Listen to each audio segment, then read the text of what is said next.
باللہ من الشیطان الرجیم، پناہ مانگتا ہوں میں اللہ کی شیطان مردود سے۔ بسم اللہ الرحمن الرحیم، شروع اللہ کے نام سے جو بڑا مہربان نہایت رحم والا ہے۔ السلام علیکم ورحمۃ اللہ وبرکاتہ۔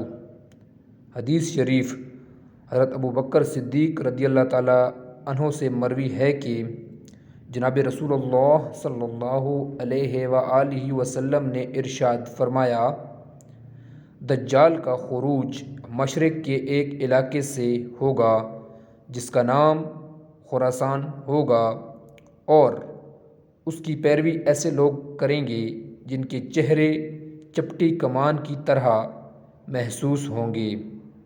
اللہ پاک ہمیں دجال کے فتنے سے محفوظ رکھے، آمین ثم آمین۔ اللہ تعالی ہمیں موت سے پہلے موت کی تیاری کرنے کی توفیق عطا فرمائے اور نیک عمل کرنے کی توفیق عطا فرمائے، آمین ثم آمین۔ میرے تمام ناظرین سے گزارش ہے کہ ہماری اس ویڈیو کو زیادہ سے زیادہ شیئر کریں۔